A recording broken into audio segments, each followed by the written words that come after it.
बनावट सातबारा उतार्याच्या आधारे खोटे खरेदी खत तयार केल्याचा आरोप असलेल्या तत्कालीन तलाठी मुकुंद रामचंद्र राजोपाध्याय यांना कोल्हापूर खंडपीठ, मुंबई उच्च न्यायालय येथील न्यायमूर्ती मेहरोज पठाण यांनी अटकपूर्व जामीन मंजूर केला. प्रकरणातील माहितीनुसार करमाळा येथील गट क्रमांक 394 संदर्भातील खरेदी खत दस्ता क्रमांक 2410/2007 तात्कालीन दुय्यम निबंधक कार्यालयात नोंदवण्यात आले होते. या व्यवहारात संबंधित जमिनीच्या सातबारा उतार्यावर रमेश गायकवाड, वत्सलाबाई सोनवणे आणि चंद्रलीला साळवे हे जिवंत असतानाही त्यांना 10 ते 15 वर्षापूर्वी मृत झाल्याचं दाखवून बनावट सातबारा तयार करण्यात आल्याचा आरोप आहे.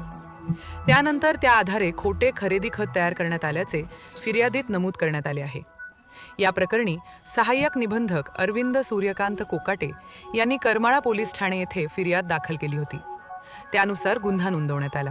दरम्यान अटक टाळण्यासाठी मुकुंद राजोपाध्याय यांनी प्रथम बार्शी येथील सत्र न्यायालयात अटकपूर्व जामिनासाठी अर्ज केला होता. मात्र तो अर्ज फेटाळण्यात आला.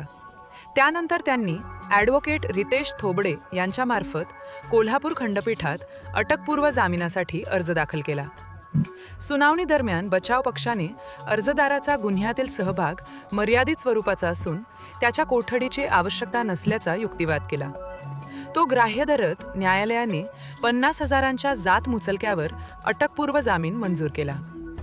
या प्रकरणात अर्जदारातर्फे ॲडव्होकेट रितेश थोबडे व ॲडव्होकेट निखिल पाटील यांनी तर सरकार पक्षातर्फे ॲडव्होकेट अश्विनी टकरकर यांनी काम पाहिले.